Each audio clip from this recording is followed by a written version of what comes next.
Good picture, Steve. Roger roll, Discovery.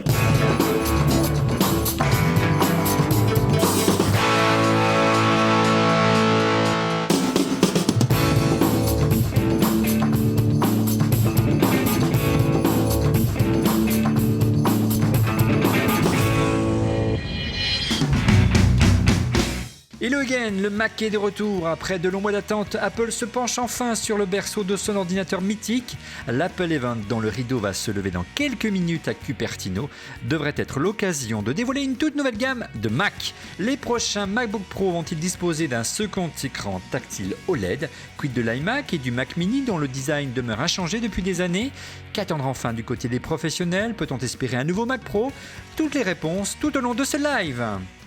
Bonjour à tous, bienvenue dans le grand amphithéâtre de 42, bienvenue à toutes les personnes qui se sont déplacées en nombre ce soir pour venir suivre l'Apple Event. Merci à vous d'être venus.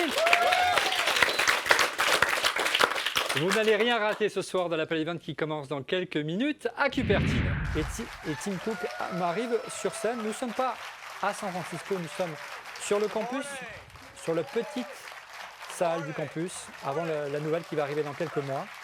Et on va écouter ce que dit Tim Cook. N'hésitez pas à pousser le volume en régie. Alors, l'Apple TV, ça fait presque un an, on ne l'a pas mis dans le musomètre. Ça fait un an, quasiment jour pour jour, en mois de septembre l'année dernière, que l'Apple TV 4 est arrivé. Ouais, 4, on va mais écouter pas ce qu'il dit. 4K. Allez, on va écouter. And so when we launched the new Apple TV, we launched with a clear vision. We believe the future of TV is apps. Alors, le futur de la télévision, ce sont les So how are we applications. doing C'est le on créneau this? de Well, Tim Cook depuis l'année our dernière. developers now have La nouvelle access version to the biggest d'iOS, de screen in your tvOS, home. fait la part belle aux applications. And On a in quelques just a exemples year, sous cet écran. We now have 8,000 apps. Voilà, près de 8000 apps, c'est pas mal pour un device qui, en tout cas, n'a pas été un raz-de-marée en termes de vente. On va voir si on parlait de vente ce soir. Je vous rappelle que l'application Mac est disponible, elle est classée dans le top 50 des applications les plus téléchargées. Il n'y a que 50 applications. Mais il n'y a que 50 applications. Non, il y en a plus que ça. Quand même. Non, pour faire bisquer Cédric, on est devant LCI. Ça va, Cédric? Oui, ça va. Alors, je ne vous entends plus. Je ne vous entends plus. Voilà, donc on peut faire du jeu, on peut faire...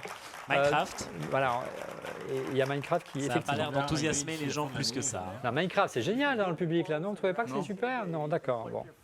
Il n'y aura pas de rachat. pas réveillé. Non, ça ne t'a pas vraiment réveillé. Donc, effectivement, le créneau de l'Apple TV, c'est que c'est plus qu'une solution pour regarder la télé. Oui, c'est une les console de jeu.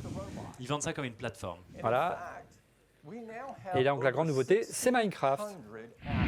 Alors, regarde, il y a Twitter qui débarque sur Apple TV. C'est pas possible. Ren Troy qui est... Ils savent plus quoi faire. Le jour où Twitter annonce qu'ils arrêtent Vine. Le jour où ils arrêtent Vine Ouais, il y a et qu'ils quelques minutes. ils annoncent 1000 licenciements, c'est ça? Ouais. 9% des. C'est normal comme tout le Alors, monde est parti on sur va quand même, Snapchat. on va essayer de se discipliner, messieurs, et comprendre ce qui se passe. Alors, il y a des millions de tweets. Lorsqu'on suit effectivement des épreuves sportives, Et les shows La fameuse social TV. donc quand on regarde un match de la NFL, donc aux États-Unis, le football américain,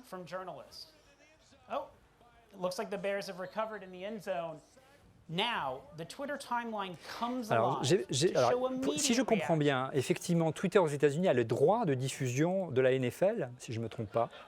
Et donc, il y a la possibilité, donc, via l'appli, si je comprends bien, l'appli Apple TV, de regarder les matchs de la NFL et de réagir en direct ou en tout cas de suivre le fil Twitter. Voilà, alors c'était une rumeur en amont de cette keynote depuis ce matin.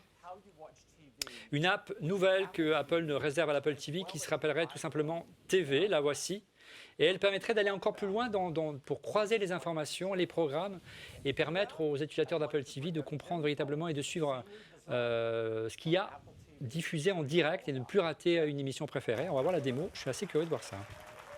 Ouais, il n'y a peut-être pas que du live là-dedans. Alors on va voir, j'espère qu'il y a des replays. Et c'est parce qu'aux États-Unis, l'offre est aussi assez particulière quand tu es abonné à des chaînes de câbles, etc. Et tu as 12 abonnements possibles, donc le même contenu peut être présent à plusieurs endroits. Il y a En peut-être double, en une notion triple. de centraliser. Alors on va essayer de comprendre ce qu'elle dit.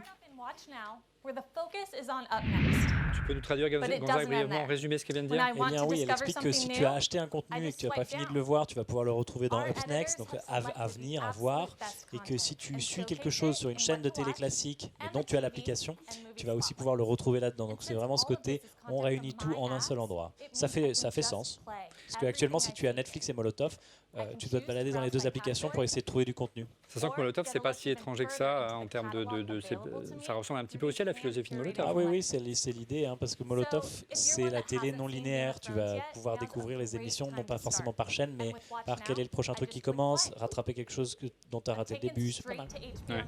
C'est là vraiment l'heure du replay. Cédric, c'est le grand combat aujourd'hui des télés, hein, de ramener les plus jeunes pour regarder la télé. Ils sont devant YouTube, on espère nombreux ce soir sur Dailymotion.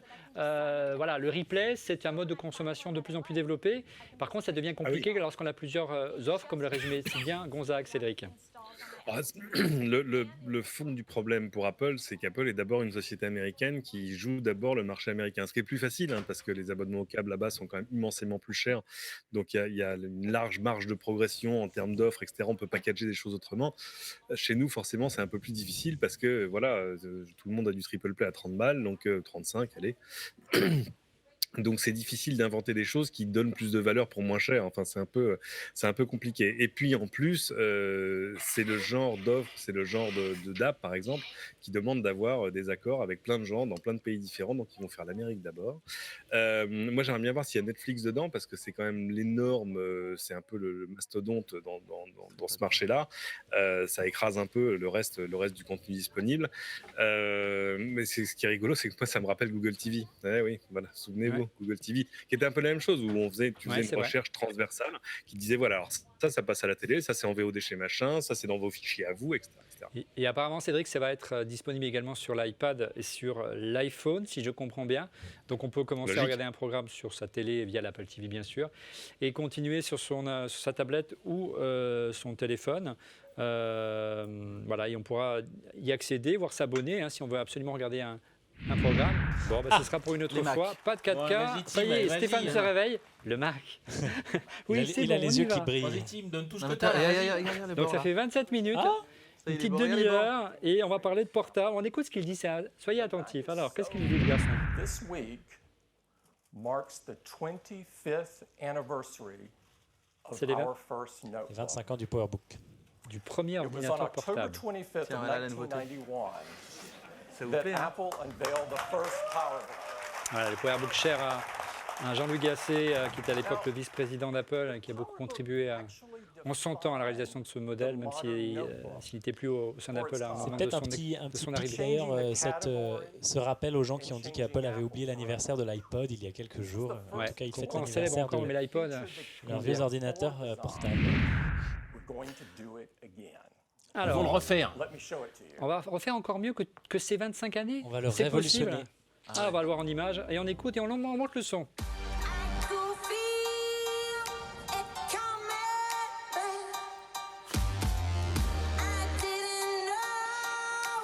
PowerBook pour Google Street.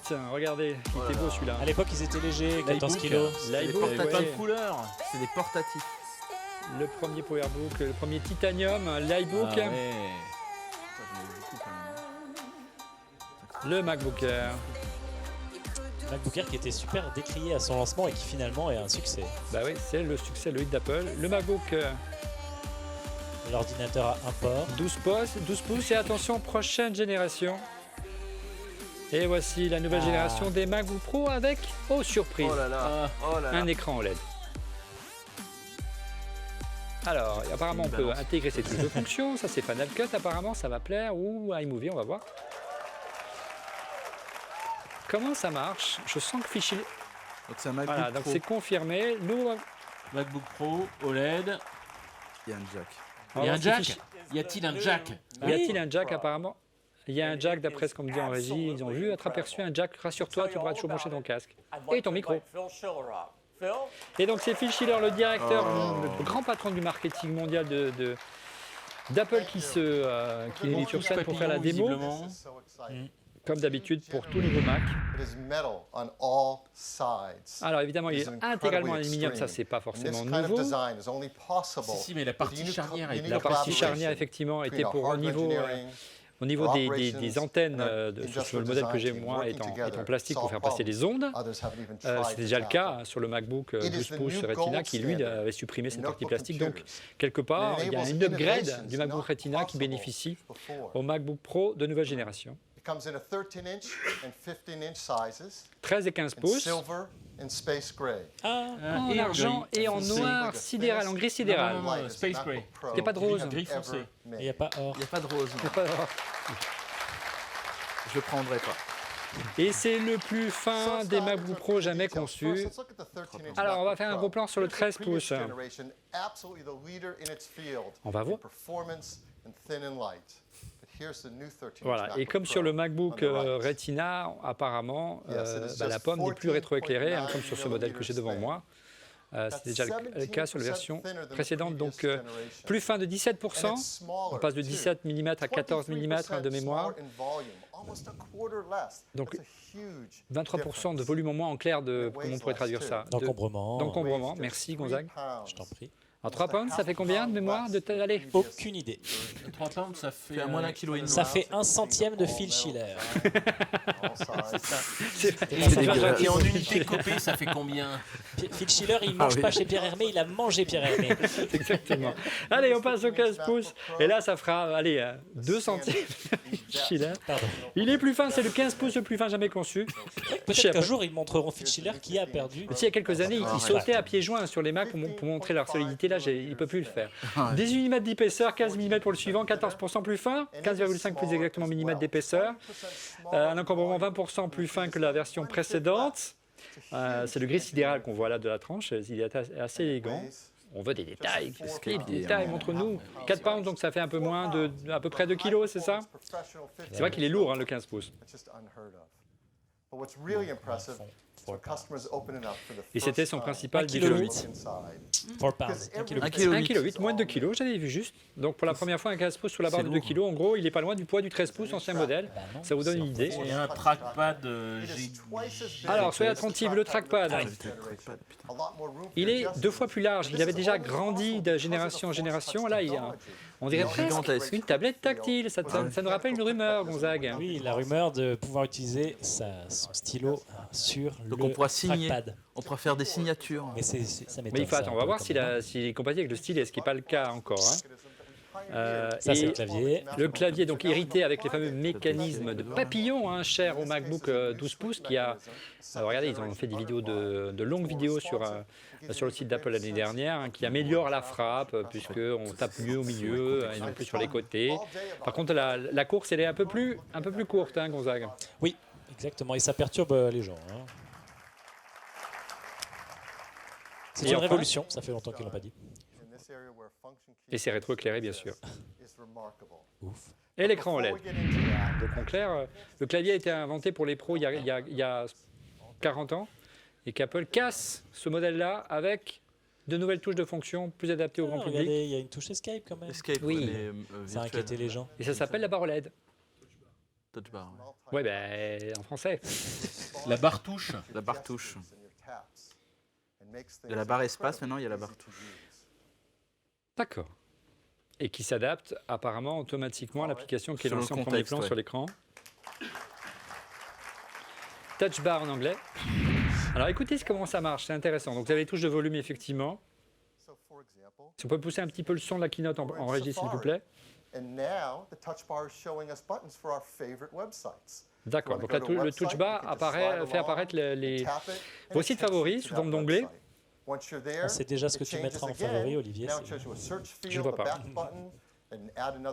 Donc on aura Spotlight éventuellement, on a les touches de volume, on l'a vu, on a le bouton.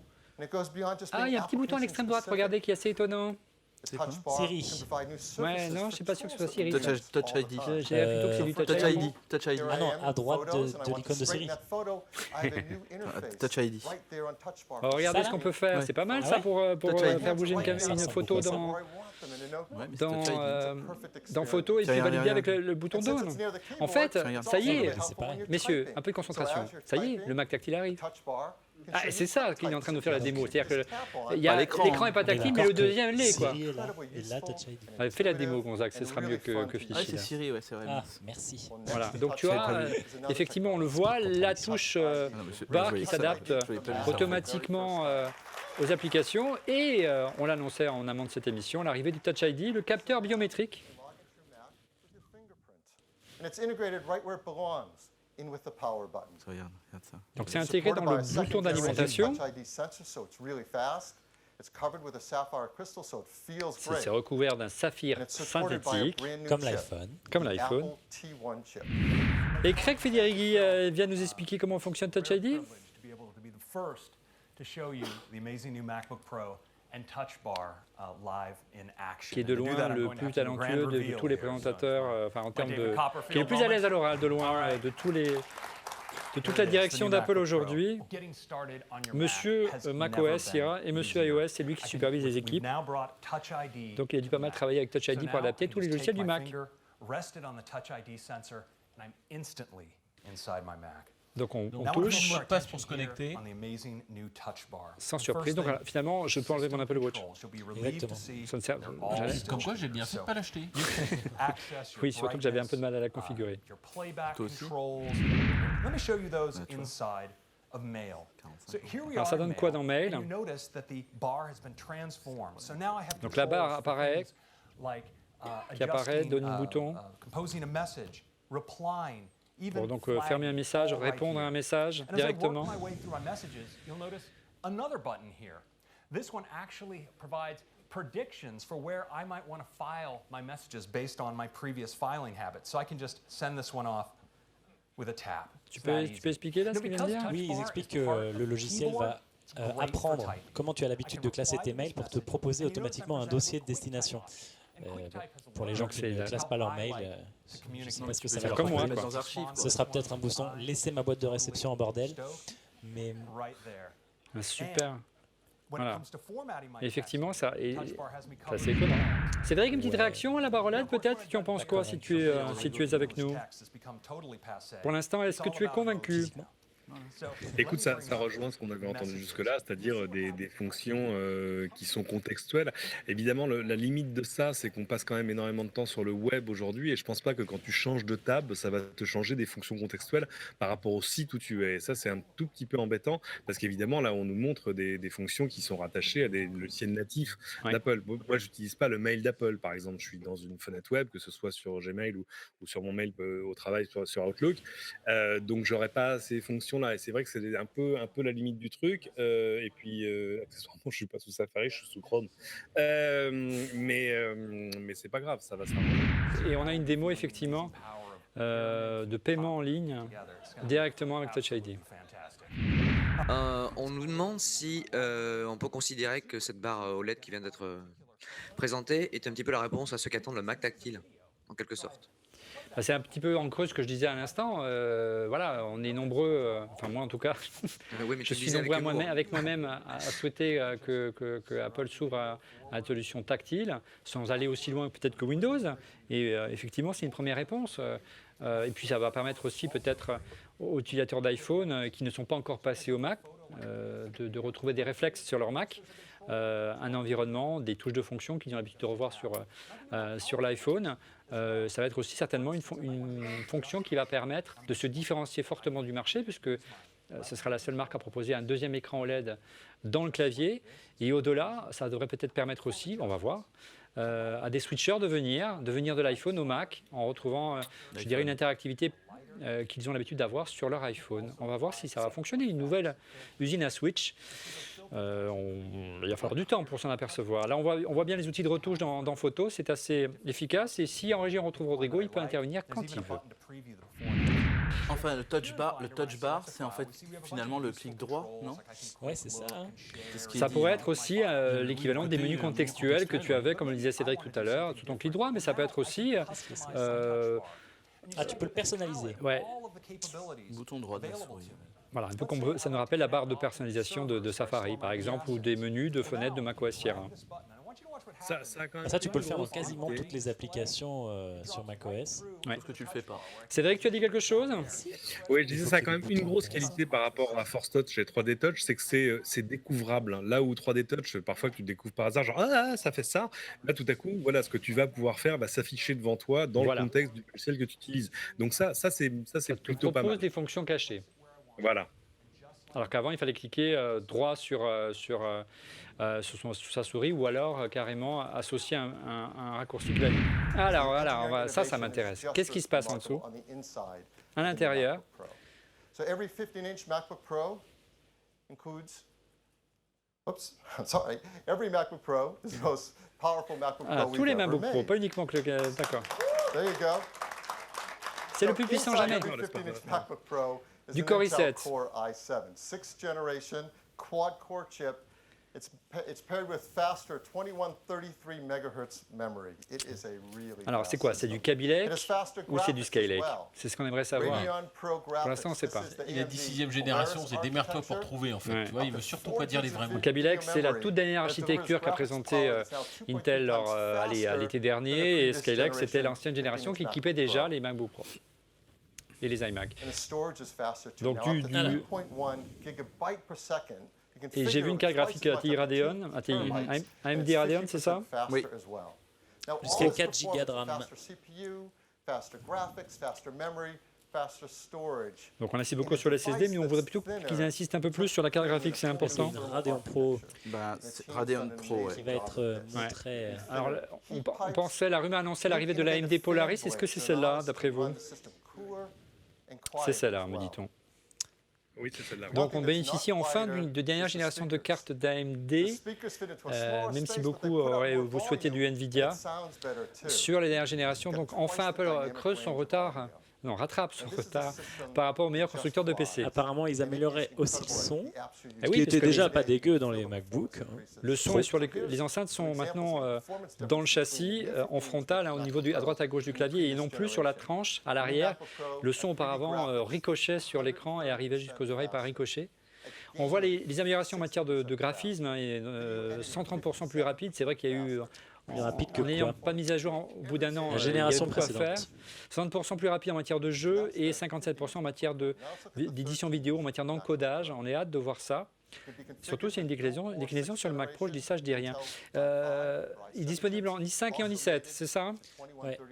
Et sur le 13 Voilà, et pouces, ça c'est le c'est 13 pouces, Intel merci le Iris. public de m'aider. Et là, évidemment, le 13 pouces, comme l'ancienne génération, ne bénéficie pas de carte vidéo dédiée, mais dispose d'une carte intégrée Iris Graphics, qui est bien sûr moins rapide qu'une carte externe, mais qui sera, à mon avis, plus rapide que celle que j'ai dans cette machine-là.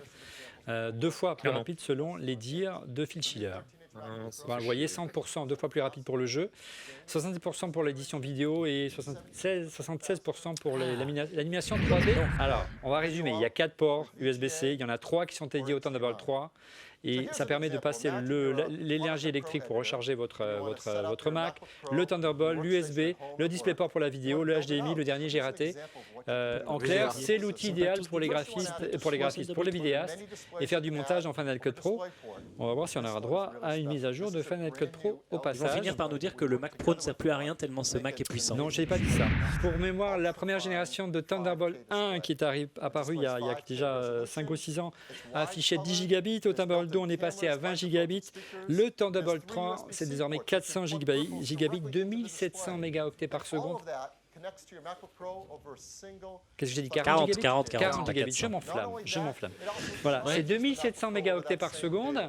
Il y a nos petits copains de QNAP qui sont sponsors de cette émission. Voilà, ça vous donne des idées pour les prochaines générations de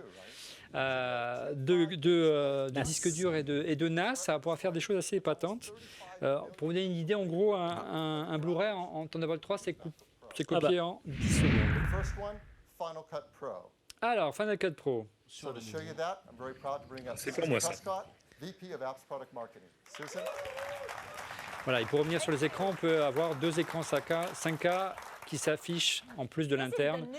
La carte vidéo est suffisamment puissante grâce au Thunderbolt 3. Auparavant, il fallait l'aider un petit peu le Mac. Il fallait 2 liaisons Thunderbolt 2. Petite démo de Final Cut Pro. Petite démonstration des fonctions de montage. that the audio clip runs a little bit longer than I'd like. Well, good news, the touch bar changed again to show me editing controls I need.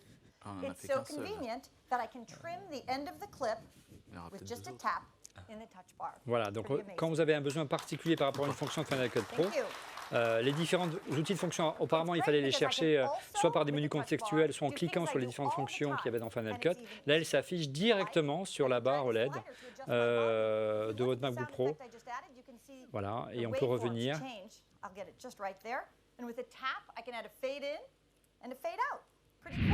Le montage, c'est typiquement le genre de choses où tu as, tu vois, 300 raccourcis clavier parce que tu peux faire 1000 choses à la fois. Donc, tout à coup, te rajouter des touches contextuelles pour faire un in, un out, envoyer un plan, mettre une transition. Bon, en même temps, c'est des trucs pour lesquels, si tu montes un peu, tu connaissais déjà toutes les transitions, tous les raccourcis clavier par cœur.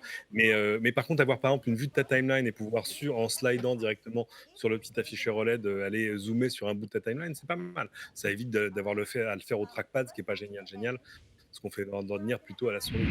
C'est pas une réponse, mais ça ressemble un petit peu à l'accessoire qu'on a aperçu, si tu veux en parler Tristan, hier sur ce fameux studio, Surface Studio de Microsoft, pour les créatifs, tactile, qui permet par exemple d'être paramétré, de régler la couleur, de régler la luminosité. Tu peux nous en parler ? Oui, donc c'est un nouvel outil qui se pose lui sur l'écran qui est tactile du Surface Studio avec un retour haptique. Je suis pas sûr qu'il s'est parlé de retour haptique sur la touch bar. On n'a pas parlé de retour haptique et on parlait d'Adobe qui est sur scène. C'est la responsable de marketing de Photoshop qui est là. Et Photoshop, quelque chose me dit qu'une mise à jour va arriver et va permettre de profiter de ce ruban OLED. Formidable. Pendant qu'ils nous endorment avec leur présentation, Stéphane m'a rappelé qu'il n'y avait pas de port SD du coup sur cet ordinateur. Non, effectivement, bien vu Stéphane. Donc apparemment, pour revenir quand même à être un peu plus sérieux avec Adobe, la touche bar nous dit les différents sites, si je lis sur les sites de rumeurs, qui fonctionneraient en plein écran, dans Photoshop.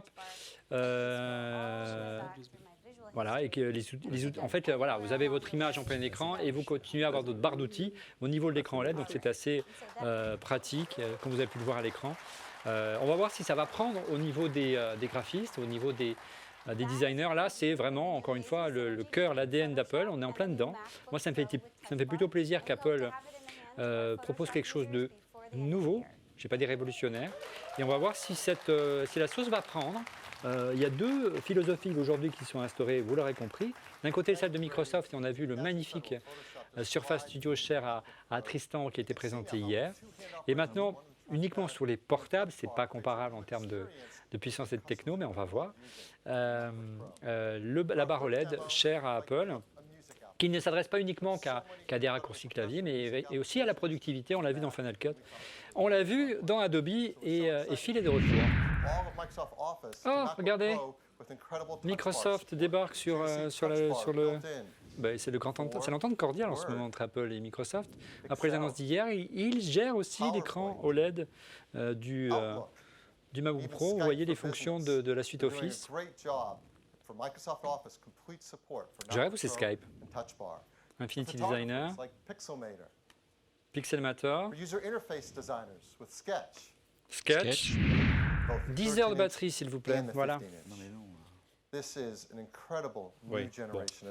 Non mais ça reste à peu près pour l'autonomie de l'ancienne version, non? Non mais Olivier, regarde ce qu'ils font plus. là. Regarde sur quoi ils comparent. Ouais, c'est pas très juste. Quand on est là, si tu veux, regardez, on a fait des progrès en 25 ans. Je suis désolé, l'ancienne version du 13 pouces était à 10 heures déjà dans les specs d'Apple, donc il n'y a pas forcément de progrès. Non mais il y a de meilleures performances. Il est plus fin. Il est plus fin, donc il n'y a pas forcément de... Non, forcément, ils ont perdu en place pour la batterie, probablement. Ouais, mais il faut voir aussi si la puce consomme un peu moins. PowerBook d'il y a 25 ans. L'ancienne version, le 13 pouces, avait 10 heures d'autonomie en Wi-Fi et jusqu'à 12 heures en écoute de musique iTunes. Voilà, pour info. Alors, le MacBook Pro est plus fin que le MacBook Air. C'est 12%. Non, c'est le nouveau MacBook. C'est le nouveau MacBook Air. Oui. Excusez-moi, j'y suis plus du tout là, les enfants. Donc Apple présente un nouveau Mac de 13 pouces. Ce n'est pas un MacBook Air. 13-inch with traditional Ouais, functions. C'est bien ça, Cédric, C'est hein. l'enterrement du MacBook Air. En fait, il n'y a plus de Ce MacBook que vous Air. venez de voir, c'est l'enterrement du MacBook Air, c'est fini. Il y a le MacBook 12 pouces d'un côté, et puis il y a un MacBook Pro 13 pouces C'est un peu une version d'entrée de gamme. Pro d'entrée de gamme, ouais. C'est très étonnant. Qui est censé Mais qui s'appelle répondre aux Pro quand besoins du même. MacBook Air avec une puce dual core 2 GHz, Core i5, ouais. Une puce Iris intégrée pour la graphique, 8 Go de mémoire, 256 Go et 2 Thunderbolt 3. Quand il y aura un Apple Store, ce sera sympa. Vous voulez un MacBook Pro, ou un MacBook Pro Air, ouais. Non, bon, enfin c'est l'entrée de gamme, donc l'entrée de gamme. Ah, les prix. Ah, la douloureuse est C'est vrai que arrivée, ça- Cédric. Ouais, j'ai vu, ouais. Voilà, ça a été un peu vite Ah ouais, pour moi, mais- mille excuses. c'est le prix. 1400. Enfin, on arrondit, hein, soyons. 1499, c'est le prix le ticket d'entrée de la gamme MacBook Pro. Donc le prix du nouveau MacBook Air, c'est presque $1 500. Alors qu'auparavant, le ticket d'entrée du MacBook Air, c'était moins de $1000. en 11 C'était pouces. 899 pour le 11 pouces. Ouais, et c'était 999 11 pour pouces, le donc MacBook incomparable. Air 13 pouces, c'est bien ça. Ouais, ça peut le remplacer à ce prix-là, effectivement. Mais le problème, c'est que la montée en gamme et la montée en prix est sacrément importante. Oui, mais avec tout l'argent qu'ils n'ont pas gagné au dernier trimestre, il faut bien remettre un petit peu de sous dans le nourrin. Mais je suis d'accord. I'd like to thank everyone for coming and Donc il ne peut pas être plus joining us. excité au moment de l'arrivée des fêtes de fin d'année. Effectivement, il veut remercier l'ensemble des équipes qui ont travaillé sur ce projet. Ils ont travaillé longtemps sur ce projet parce que vous avez vu tout à l'heure en amont, il a fallu attendre près de 2 ans, si ce n'est pas 3, pour voir arriver une nouvelle gamme de MacBook Pro. On est un peu... on ne comprend pas trop aujourd'hui la stratégie d'Apple. On va essayer de comprendre ensemble ce choix risqué de supprimer le MacBook Air et de le retirer de la gamme.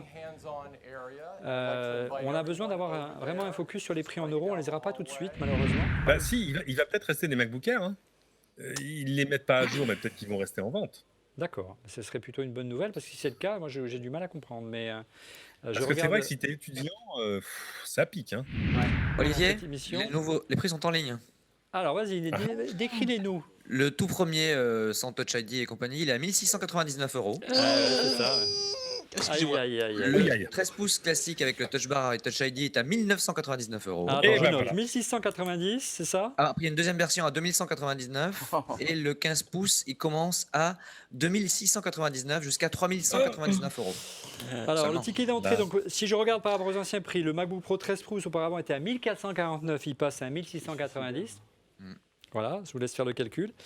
Et le ticket d'entrée du 15 pouces passe du 2249, il y a encore hier, à 2699. Le MacBook Air reste en vente, hein, je vois. Et le MacBook Air reste en vente. À Puis, alors, je 1099 comprends € mieux, pour les prix. effectivement. Il reste encore des Macs en entrée de gamme pour Que 13 pouces, satisfaire ceux qui ont des bourses assez limitées, et on les comprend, surtout par les temps qui courent. Et donc le 11 pouces a disparu? Ouais. Le 11 pouces a disparu, il ne reste plus que le Il 13 pouces. n'y a que C'est vrai du que le 13 11 pouces là. je vois. Ouais, mais il y a le MacBook Retina. Le Ouais, MacBook Retina, il est coûte toujours là. 1500 €. Donc, ticket d'entrée à moins de 1000 €. Et il est vendu, il commence à 1449. Je dirais pas qu'ils prennent du retard, mais ils sont trop omnibulés par l'iPhone. On sait que c'est ce qui les fait vivre aujourd'hui, c'est ce qui permet de faire progresser l'action et d'engranger des milliards de dollars. Mais le cœur, l'ADN d'Apple, c'est que ça reste le Mac et ça doit progresser coûte que coûte et ils nous en mettent plein les yeux. On veut de l'effet waouh. J'ai eu un peu d'effet waouh avec la barre OLED. J'ai moins eu l'effet waouh avec le prix parce que autrefois, du temps de Steve Jobs, souvenez-vous, le premier iMac notamment, il était relativement accessible. L'iBook, il était relativement accessible. À 1490 €, 1690 €, c'est pas un prix relativement accessible. Apple fait du premium, mais il ne doit pas faire que du premium. Il y en a marre. J'ai réussi à faire le C'est sur pricing le de la troisième. machine que je veux. Bah, Sur la deuxième. Alors c'est combien? deux- Vas-y, dis, annonce. Bah, c'est-à-dire Pas un cher. 13 pouces, 16 Go, 512 Go de stockage et avec un Core i7. Ouais. C'est tout. Hein. Et il n'a même pas la carte graphique machin. Donc, Ouais. 2799, mais j'ai configuré pour vous la machine Open Bar. Ultime. Le Ultime, la Ultimate, 15 pouces, Core i7 à 2 Go 9, 2 Tera de disque. Le 2 Tera de disque qui te coûte 1440 €. Donc voilà, ça c'est fait. Voilà, ça, c'est avec la carte avec 4 Go de mémoire et pas 2, à ce prix-là, ils auraient vraiment pu te les offrir. Ouais. Plus sans logiciel, hein, je rajoute pas Final Cut, tout ça, bah, ça fait 4999 €. Ça fait. Ah bah c'est le prix de Microsoft, c'est bon. ouais, Même ça le prix vous fera rire. Ouais, ça sauf que fait Microsoft, ça c'est fait un ordinateur de 4. bureau. 4999, attention. bon. Hein, 5000 €, mon Dieu. 5000 €. Très bien. Après près de 2h30, allez, 1h45 d'enregistrement de ce 232e épisode de Refait le Mac. Merci de l'avoir suivi et merci à vous. Je vous applaudis d'être venu jusqu'à nous. On se retrouve dès la semaine prochaine, si vous êtes d'accord, pour parler soit des nouveaux MacBook Pro s'ils sont disponibles en France, soit justement on va revenir sur la stratégie Microsoft avec Julien Jett-Klubik et une nouveauté, comme quoi Microsoft sort ses griffes. Et quant à nous, on se retrouve donc dès la semaine prochaine.